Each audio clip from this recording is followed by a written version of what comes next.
Kan nama saya Kevin Christian Rumapea dengan NIM 11323012.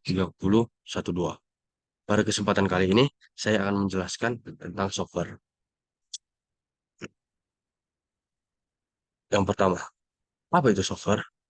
Software adalah kumpulan instruksi dan data yang digunakan komputer untuk melakukan tugas-tugas tertentu. Komponen non-fisik dari sistem komputer dan berfungsi untuk mengontrol perangkat keras atau hardware, serta menjalankan berbagai aplikasi. Selanjutnya adalah jenis-jenis software dan contohnya.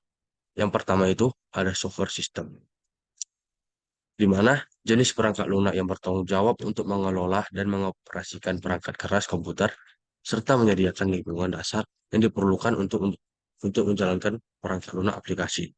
Contohnya adalah Windows, macOS, Linux, iOS, dan Android.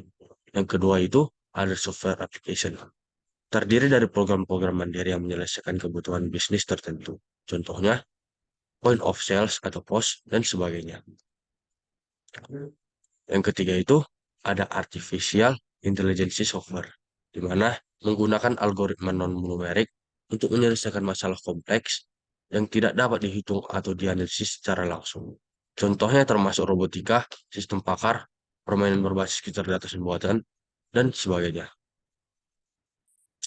Selanjutnya ada embedded software, berada pada sistem dan digunakan untuk menerapkan dan mengendalikan fitur dan fungsi untuk pengguna akhir dan sistem itu sendiri. Contohnya termasuk lift, pendingin udara, pengendali tombol untuk oven microwave, dan sebagainya. Selanjutnya ada produk lain software, di mana dirancang untuk menyediakan kemampuan khusus untuk digunakan oleh banyak pelanggan yang berbeda. Perangkat lunak garis produk dapat berfokus pada pasar yang terbatas dan esoteris. Contohnya pengelolaan kata dan spreadsheet. Selanjutnya ada web atau mobile application, di mana perangkat lunak yang berbasis jaringan kategori ini mencakup aplikasi berbasis browser, perangkat lunak yang berada pada perangkat mobile. Contohnya sosial media, e-commerce, game. Selanjutnya ada engineering software, di mana aplikasi berkisar dari astronomi hingga vulkanologi, dari analisis stres otomotif hingga dinamika orbit pesawat ulang-alik, dan dari biologi molekuler hingga manufaktur otomatis. Contohnya desain bantu komputer, VCAD, sistem simulasi sistem, dan lain-lain. Selanjutnya, saya akan menjelaskan 5 aktivitas generik proses framework. Yang pertama itu ada planning and communication. Yang pertama itu aktivitas ini melibatkan komunikasi awal dengan pengaku kepentingan atau stakeholders dan tim pengembangan untuk memahami kebutuhan, tujuan, dan batasan proyek. Di mana eh, tim menanya pada klien tentang apa tujuan dan kebutuhan yang ingin mereka buat. Yang kedua itu adalah modeling and analysis. Pada tahap ini, analisis perangkat lunak dan tim proyek berusaha memahami secara mendalam kebutuhan pengguna dan menyusun model yang menggambarkan sistem yang akan dikembangkan. Jadi setelah eh, berkomunikasi dengan eh, klien pada tahap modeling and analysis ini, eh, analisis akan berusaha memahami apa kebutuhan dari pengguna, dan setelah itu menyusun model yang akan eh, analisis akan kembangkan. Selanjutnya ada desain. Pada aktivitas ini, desain melibatkan merancang solusi perangkat lunak berdasarkan spesifikasi persyaratan. Ini mencakup merancang struktur sistem, komponen, dan perangkat lunak antar pengguna, antar muka pengguna. Setelah desain, masuk implementation. Ini adalah tahap di mana kode perangkat lunak sebenarnya dibangun berdasarkan desain yang telah dibuat. Pengembang menulis kode, menguji komponen individu, dan mengintegrasikan menjadi sistem yang lengkap, di mana Setelah melakukan tahap-tahap tadi, masuk ke tahap implementasi, di mana eh, pada tahap ini eh, di sini membangun kode untuk perangkat lunak akan yang dibuat. Di sini istilahnya mengoding seperti itu. Eh, Kemudian masuk content testing and validation, di mana aktivitas uji dan validasi melibatkan pengujian perangkat lunak untuk memastikan bahwa itu memenuhi persyaratan dan bekerja dengan benar. Ini mencakup berbagai fungsi pengujian seperti pengujian fungsional, integrasi kinerja, dan keamanan. Pada tahap ini, eh, eh, produk akan diuji apakah layak untuk dipasarkan atau layak untuk dipasarkan, berjalan dengan baik, eh, apakah keamanannya sudah bagus, seperti itu. Jadi pada tahap ini eh, penguji memastikan bahwa eh, produk itu memenuhi syarat dengan baik dan benar. Selanjutnya, apa itu software proses? Software proses adalah perangkat lunak atau kadang disebut sebagai model siklus hidup pengembangan perangkat lunak atau model SDLC atau metodologi pengembangan sistem. Adalah representasi yang disederhanakan dari proses perangkat lunak. Tujuannya adalah untuk menghasilkan perangkat lunak yang berkualitas tinggi, memenuhi kebutuhan pengguna, dan mematuhi batasan-batasan anggaran waktu yang telah ditetapkan. Selanjutnya, masuk software proses model.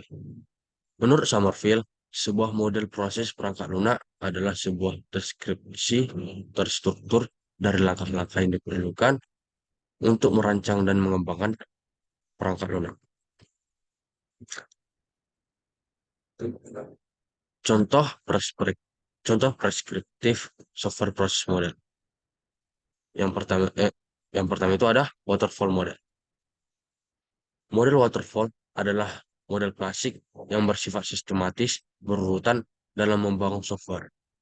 Model ini melakukan pendekatan secara sistematis berurutan, disebut dengan waterfall karena tahap demi tahap yang dilalui harus menunggu selesainya tahap sebelumnya dan berjalan berurutan. Kapan sebaiknya menggunakan eh, metode waterfall?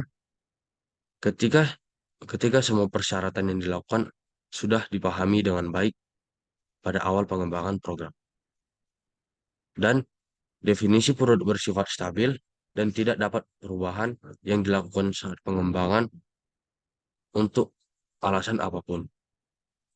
Oleh karena itu, teknologi yang digunakan juga harus sudah dipahami dengan baik.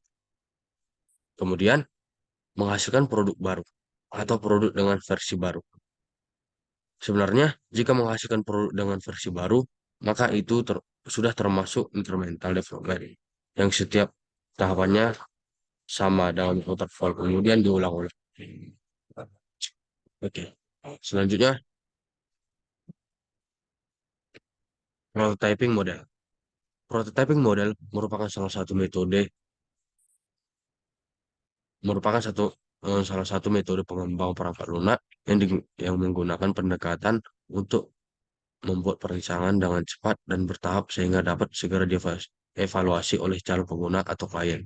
Dengan metode prototyping ini, pengembangan klien dapat saling berinteraksi selama proses pembuatan prototipe sistem.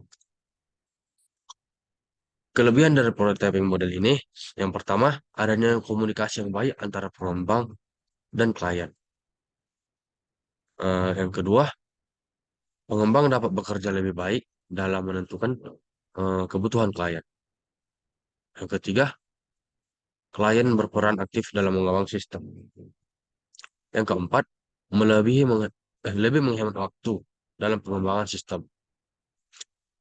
Yang kelima, penerapan terjadi lebih mudah karena klien mengetahui apa yang diharapkan. Tetapi pada prototyping ini eh, bakal eh, memakan agak sedikit banyak biaya seperti itu. Kemudian masuk agile model. Agile adalah cara fleksibel dan kreatif dalam mengembangkan perangkat lunak yang menekankan kolaborasi, tim respon cepat terhadap perubahan dan penerimaan berkelanjutan. Scrum metodologi. Metodologi Scrum adalah pendekatan agile yang digunakan dalam pengembangan perangkat lunak dan manajemen proyek. Ini adalah kerangka kerja yang mengedepankan kolaborasi tim, transportasi, transparansi, dan adaptabilitas, dan dikenal karena pendekatannya yang iteratif dan inkremental. Ada beberapa hal yang penting dalam Scrum, yaitu yang pertama, backlog. Backlog, daftar prioritas kebutuhan sistem atau fitur memberikan nilai bisnis bagi pelanggan atau pengguna. Yang kedua ada sprint. Sprint terdiri dari kumpulan unit kerja untuk mencapai kebutuhan sistem yang telah didefinisikan dalam backlog dan akan dikerjakan dalam jangka waktu yang sudah ditentukan. Hanya satu sprint dalam 30 hari. Yang kemudian Scrum Meeting. Scrum Meeting adalah pertemuan singkat yang diadakan setiap hari oleh tim Scrum.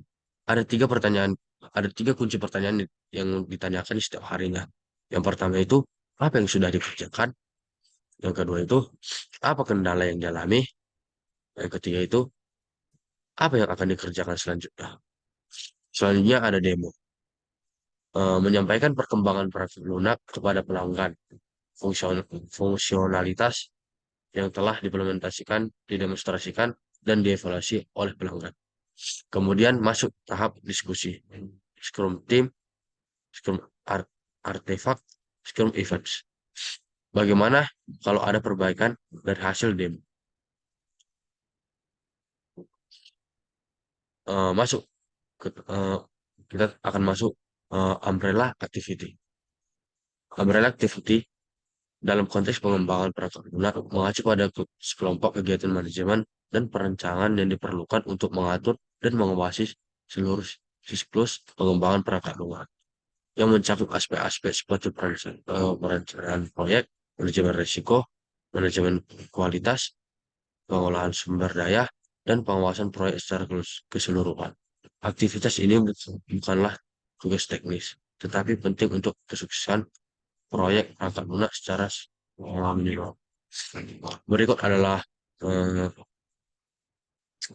dana dari Umbrella Activity.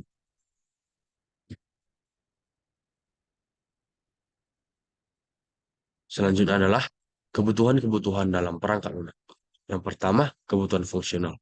Kebutuhan fungsional berkaitan dengan fungsi atau proses transformasi yang harus mampu dikerjakan oleh perangkat lunak. Contohnya, autentikasi pengguna, pencarian data, penyimpanan data, pencetak data yang diinput, penerimaan informasi.